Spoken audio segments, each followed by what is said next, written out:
Uh,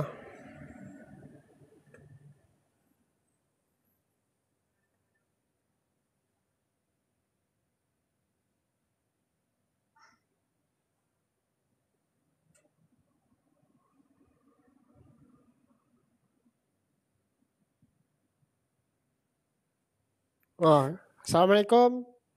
Selamat malam. Hari ini kita akan sambung. Sekejap saya nak buat dia punya ni terbalik ni. Sekejap. Okey. Baru betul.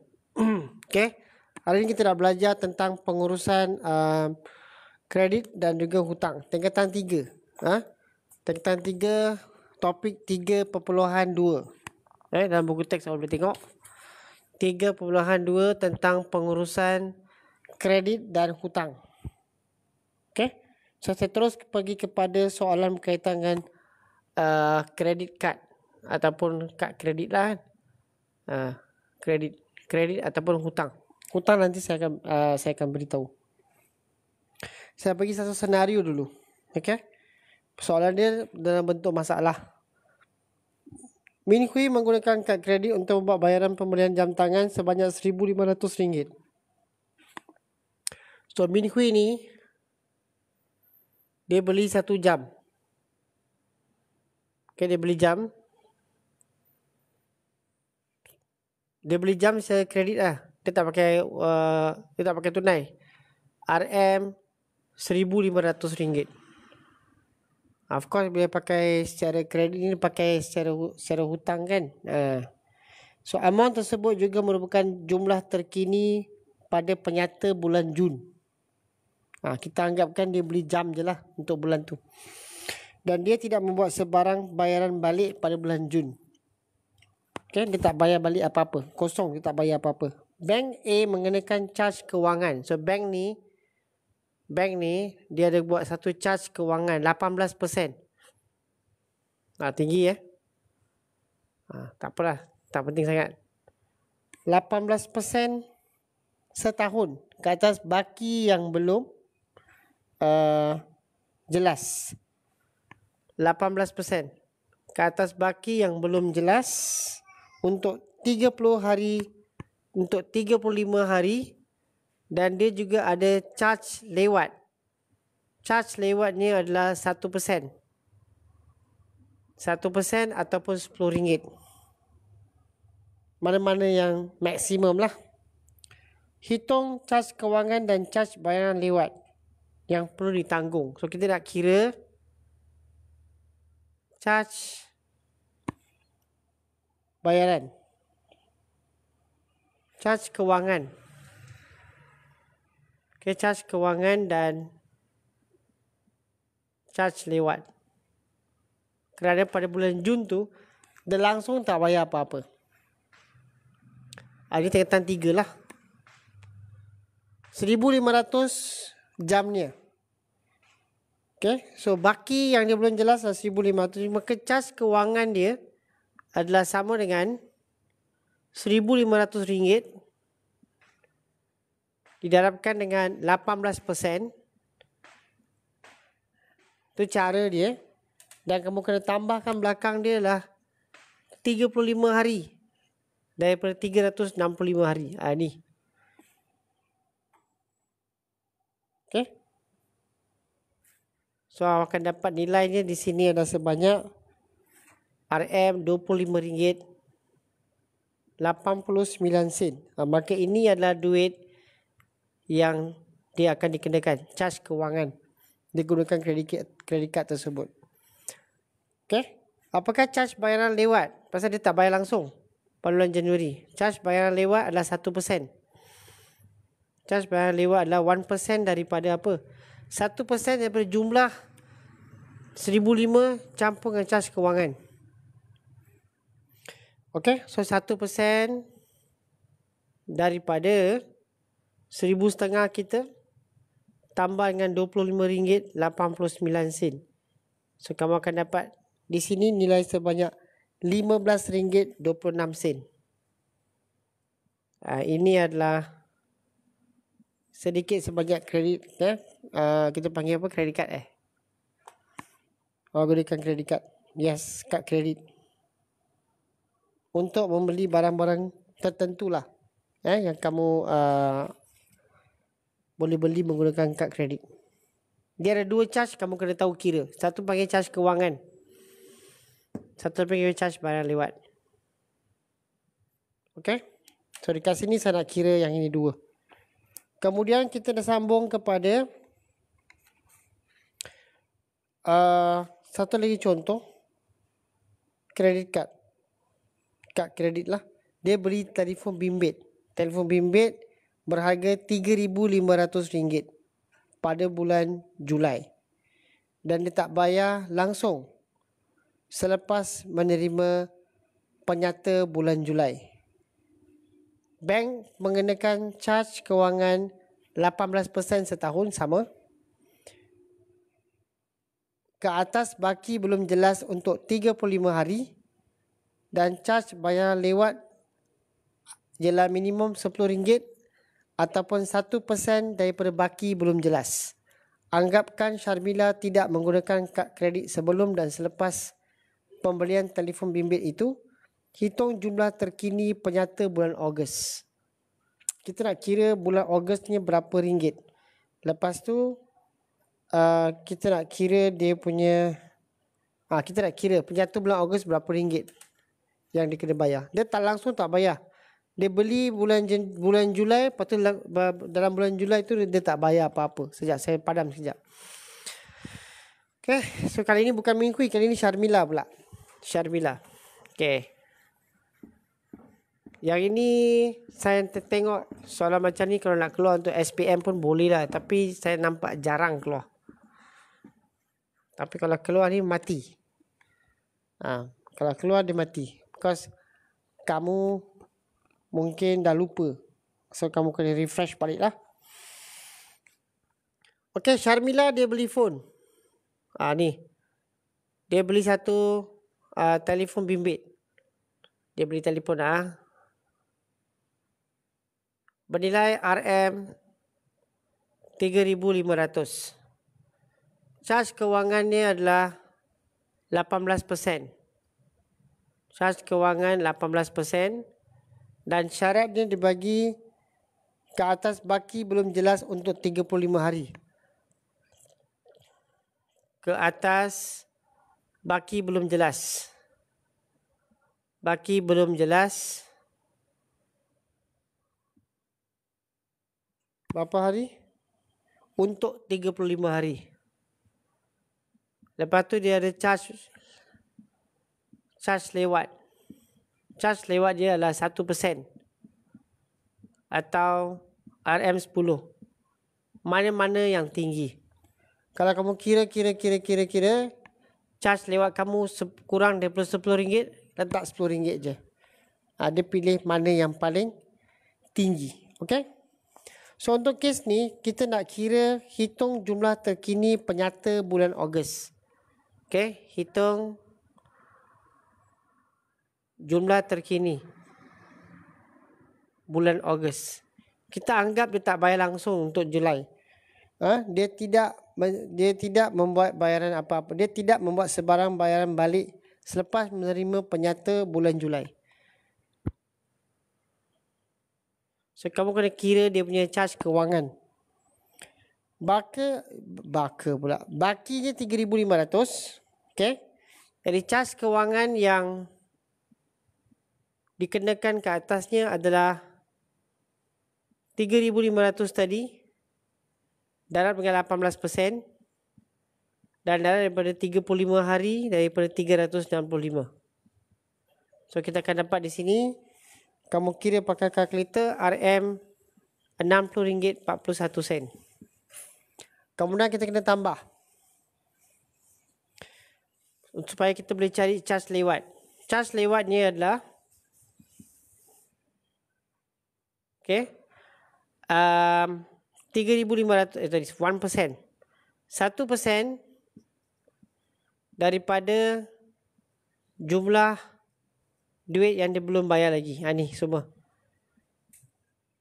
Pokok dia 3,500 dengan charge kewangan kamu tambah, kamu akan dapat di sini RM Kamu bagilah, kamu tambah dulu. Tambah 2 ni, lepas tu kita bahagi dengan 100. Dapat RM35.60. Okay. Maka jumlah terkini bulan Ogos. Okay.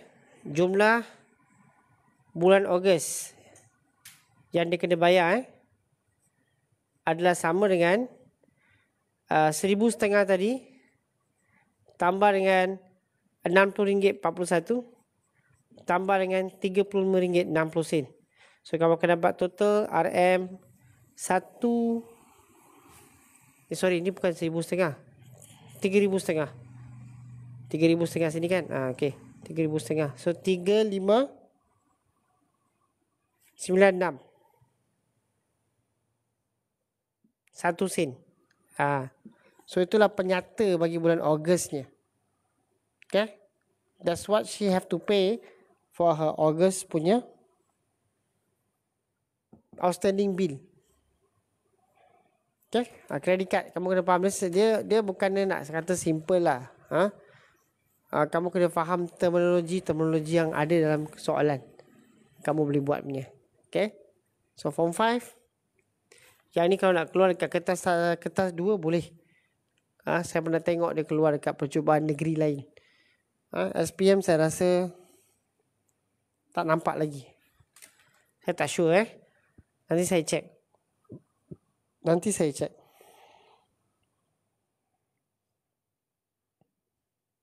Okey, ni adalah tentang kredit. Sekarang tak nak masuk pada hutang pula. Hutang. Di mana dia beli rumah, dia beli kereta, dia beli apa lagi? Biasa kereta lah. Kereta ataupun dia beli perabot ataupun dia beli apa-apa tapi dia tak bayar one shot. Okay. Soalan ni kalau keluar macam ni biasanya markah lebih kurang dalam berapa credit card? Tak banyak lah. 3 atau 4 markah je. Dia kata soalan ni keluar dalam bahagian A kertas 2. Bahagian A kertas 2 tak banyak. 2-3 markah pun ada jugalah. Biasa soalan kredit kad ni dia keluar dalam bentuk 4 markah paling tinggi lah. 4 markah. 4 markah ataupun 3 markah. Bergantung. Tak banyak.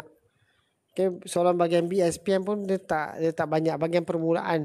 Dari 1 sampai ke 11 ke 12. Okay. Okay. Faedah compound kamu kena gunakan formula formula apa formula compound. Okay. Saya dah buat video tu. Anda boleh pergi cari dekat profil saya. Anda boleh tengok. Kalau anda nak full video, anda boleh pergi kepada bio saya. Dekat sana ada full video. Awak carilah. Dekat saya punya aplikasi yang lain. Okay. Sana ada satu full video tentang faedah mudah dengan faedah compound. Siapa nama dia yang tadi tanya saya?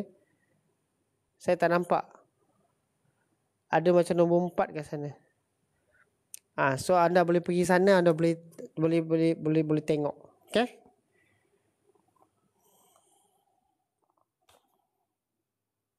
Hutang.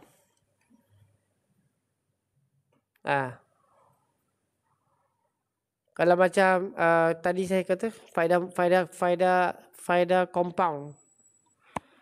Saya dah buat sekali tapi saya boleh tunjuk sekejap lah. Very simple punya calculation lah. Faedah compound. Mana faedah compound? Mana dia?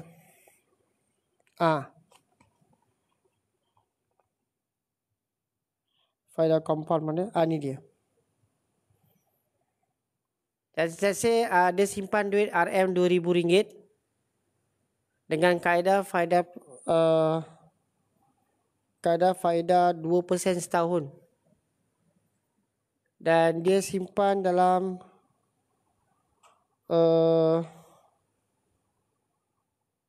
macam mana ni Mana kaedah? Ni dia.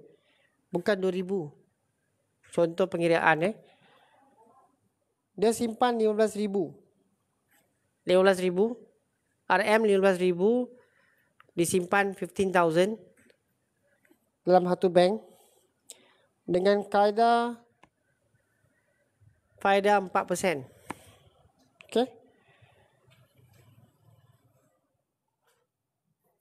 Dan dia faedah compound dia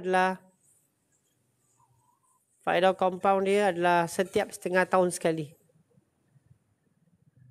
Setiap setengah tahun. So apa buat?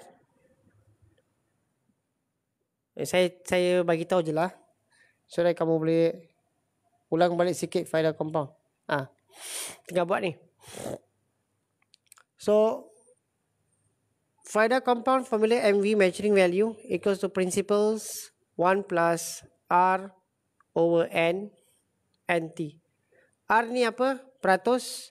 N ni berapa kali dia punya pusingan dalam setahun. Contoh kalau setengah tahun, N ni 2 lah. Kalau dikompauндkan setiap 3 bulan, N dia 4. Kalau dikompauндkan setiap 4 bulan, N dia 3. Kalau dikompauндkan setiap bulan, N dia 12. Macam tu. So awak letak T ni untuk tempoh berapa tahun. Yang ni dia buat untuk tempoh setahun. T 1 tahun. Jadi kalau saya gunakan formula ni, P saya 15,000 yang disimpan. Didarabkan 1 tambah dengan persen 4%, 0.04. Bagi dengan N adalah 2. Didarabkan dengan NT, 2 darab 1. So awak tekan kalkulator, awak akan terus dapat you punya apa tu kita panggil faedah compound awak. Ini saya iaitu sebanyak 15606.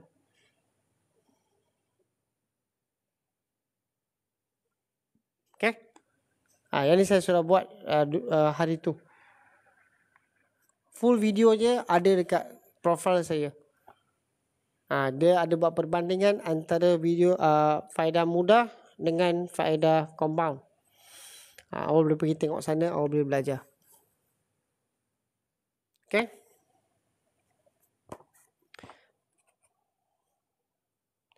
Saya sambung dengan hutang. Lepas kredit card, hutang. Lepas tu bab ni habis. Dah tak ada lagi dah.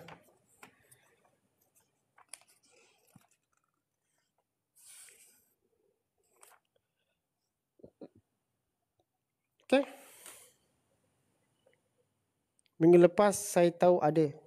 Minggu lepas. Minggu lepas saya buat. Kalau tak salah saya lah. Saya tak ingat. Ada kot. Minggu lepas saya buat yang ni kan. Ke 2 minggu lepas saya tak ingat. Ada saya ada buat. So anda boleh pergi ke sana. Saya ada buat dalam berapa soalan saya tak ingat. Saya dapat perbandingan antara faedah mudah dengan faedah compound. So anda boleh tengok lah. Saya tak.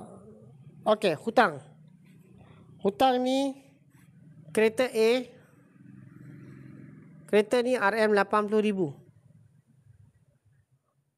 80,000. James dia gunakan simpanan dia. Ya betul. Selasa. Setiap Selasa saya buat matematik tingkatan 3. So kalau besok hari Rabu saya sudah buat matematik ADMATS tingkatan 4.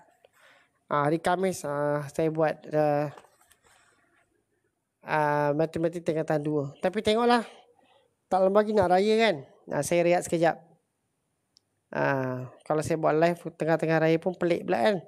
Kamu orang pergi, kamu beraya sekejap lah. Mungkin saya akan kembali hari Khamis malam. Saya rehat sekejap daripada hari Sabtu last ataupun hari Jumaat last. Lepas tu Khamis saya datang balik. Kamu pergi beraya lah, tak ada masalah. Kalau tengah-tengah beraya pula takkan ada belajar matematik malam-malam. Pelik tak? Okay. Saya akan bagi tahu, saya akan informkan bila saya akan berhenti sekejap. Bukan kata berhentilah, kamu nak beraya kan. So saya akan stop sekejap, beri laluan untuk kamu beraya dulu. Saya pun hari Khamis saya sudah buka kelas lepas raya. Because student saya form 4, form 5 mereka kena belajar. Okay, so James ni dia bayar pendahuluan RM8,000. Dia bayar pendahuluan. Down payment lah. pendahuluan dia bayar 8,000. RM 8,000. So balance 72,000 tu dia ambil loan. Dia ambil pinjaman dengan kadar faedah 4% selama 8 tahun. So dia ambil pinjaman 4% untuk 8 tahun.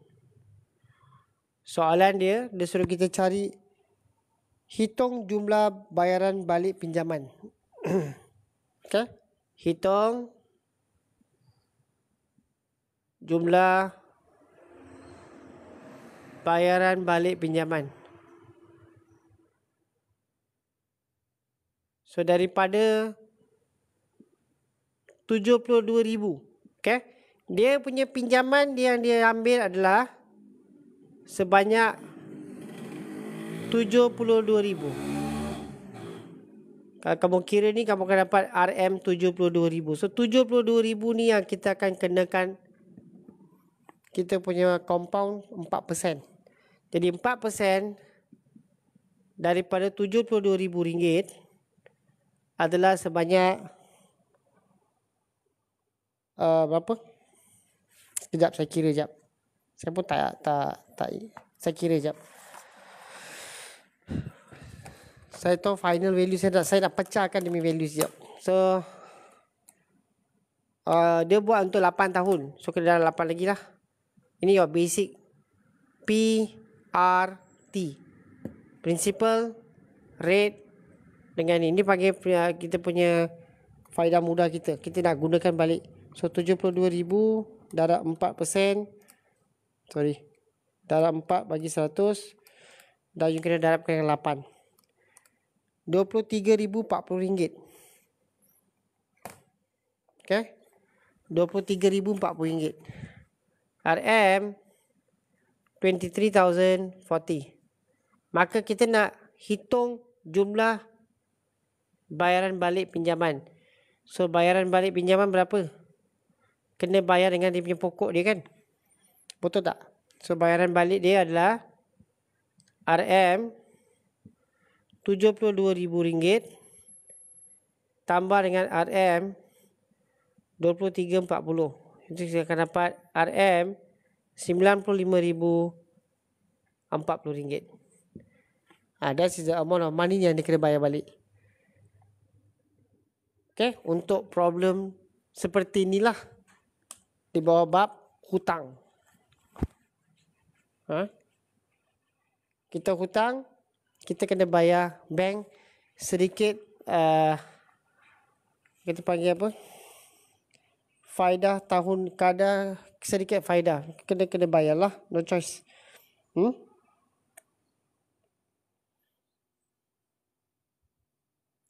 Ikut bilangan berapa tahun yang dia telah berikan. Okay? Let's say saya bagi satu lagi contoh. Encik Tan. Encik Tan dia beli satu peralatan mesin RM100,000. Kadar faedah yang dikenakan 5%. Hitung bayaran ansuran bulanan Encik Tan jika tempoh pinjaman 9 tahun. Sekarang kita nak kira bulanannya berapa. Okay.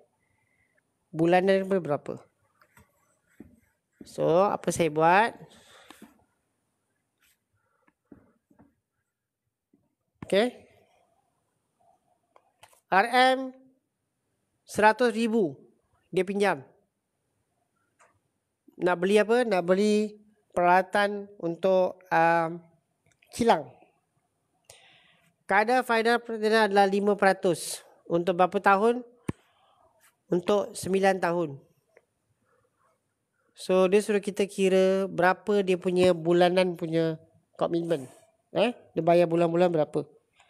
So, dia punya jumlah bayaran balik. Okay. Untuk 100,000 tu, okay, adalah sama dengan RM 100,000 tu confirm dia kena bayar lah. Okay. Tambah dengan, dan belakang ni dia punya pengiraan untuk cari dia punya faedah untuk 5%. Darabkan dengan 9 tahun. So kita akan dapat sini total RM 145,000. 145,000. Okay, ini untuk 9 tahun. Kemudian awak kena cari dia punya sebulan punya installment. Okay, so bayaran ansuran dia berapa? Bayaran ansuran adalah sebanyak RM145,000 dibahagikan dengan 9 tahun. Tapi 9 tahun kena juga darab dengan 12 because ada 108 bulan. So 9 darab 12, you akan dapat nilai di sini sebulan dia kena bayar RM RM1,342.59. Inilah bayaran ansuran bulan dia untuk 9 tahun. Okey. Yang ni adalah hutang-hutang biasa lah, yang biasa dibuat oleh masyarakat, sama ada hutang perniagaan ke, hutang personal loan ke, hutang kereta ke, ataupun hutang rumah. Saya tak pasti sangat macam mana. Dia pengiraan dia lain sikit.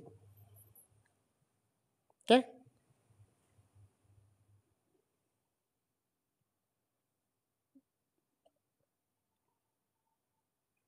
Okey, kita buat satu soalan B. Nak beli perabot.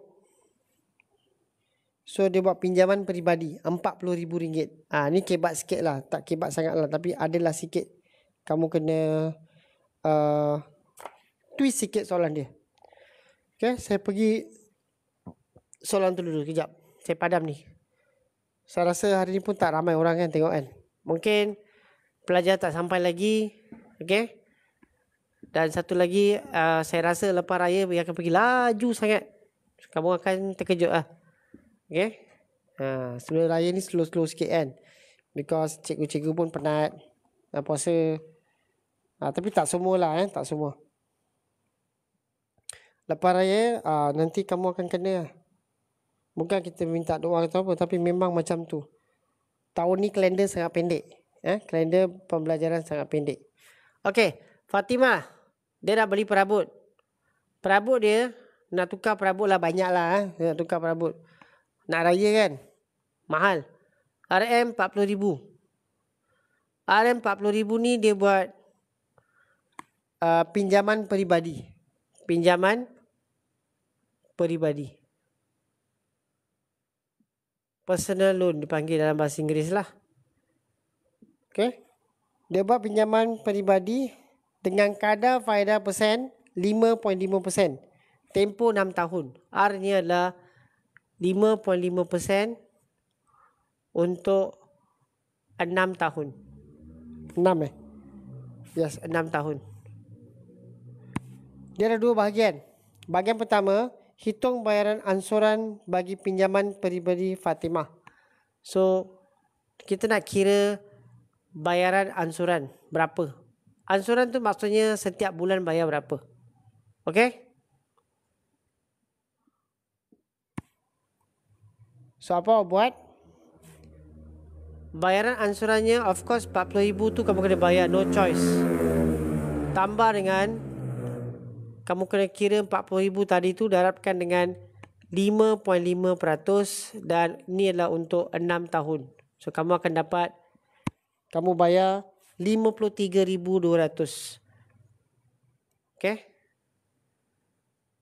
Dan RM53,200 ni bayar untuk 6 tahun. Maka dia punya ansurannya berapa? Ansurannya adalah sebanyak 53,200 dibahagikan dengan 12 darab 6. 72 bulan. So kita akan dapat di sini RM 738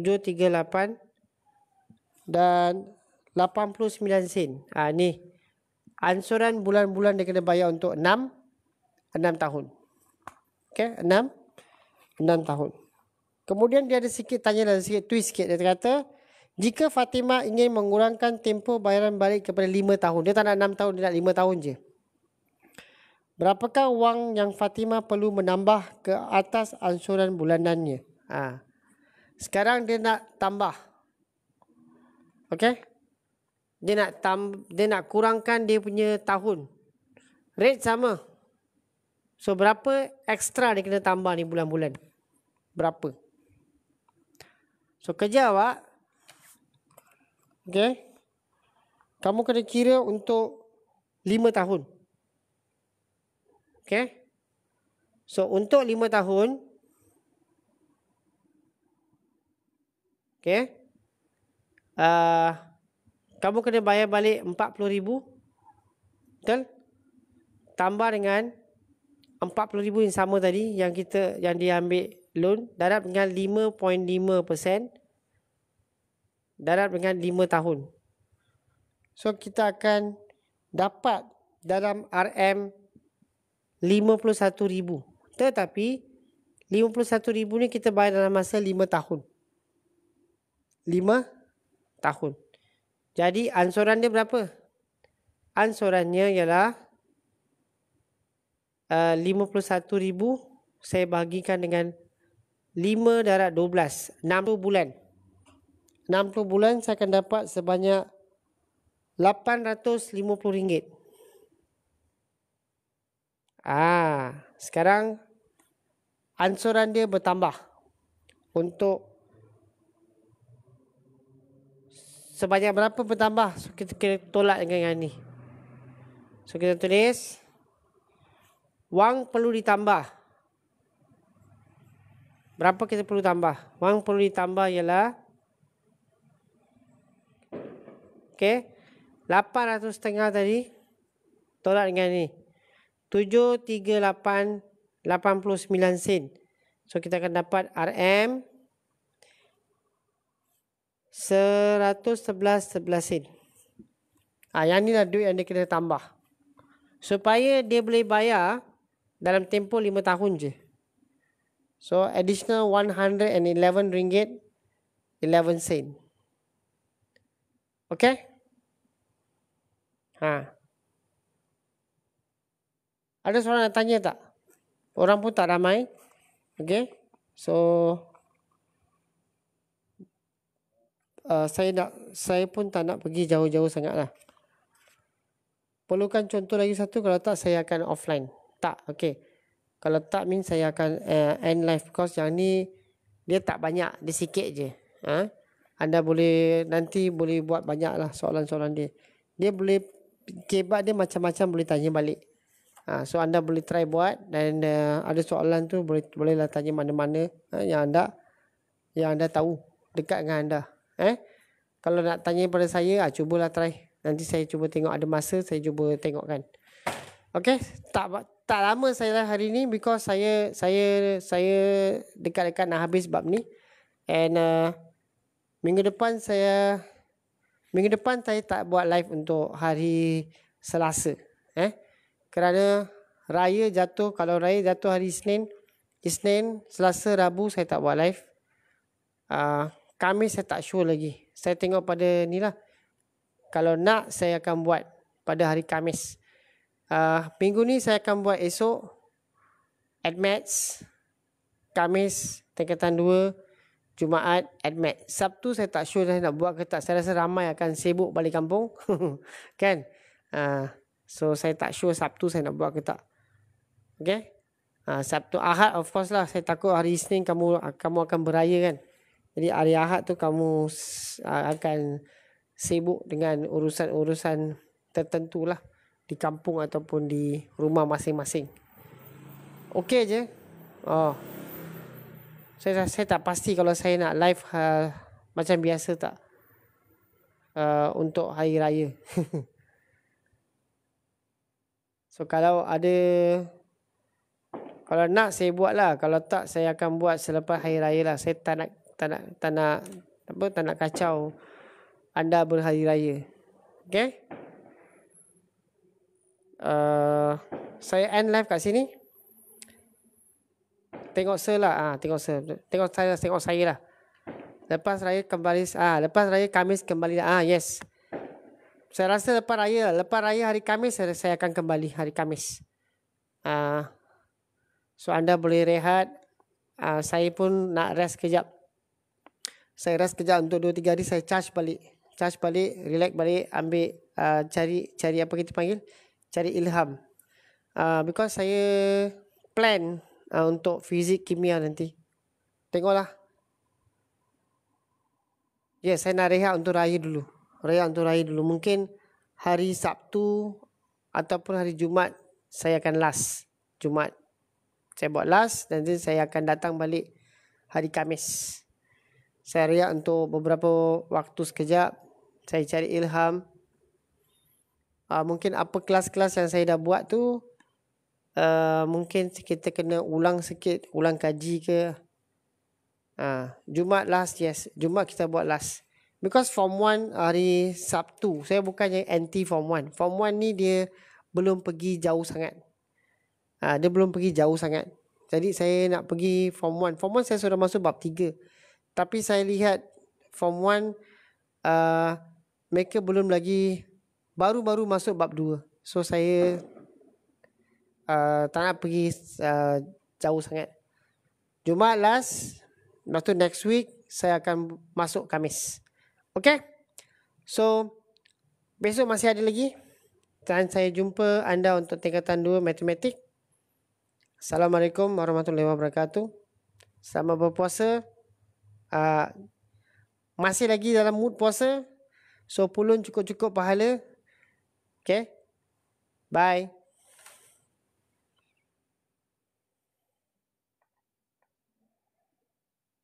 Sama-sama.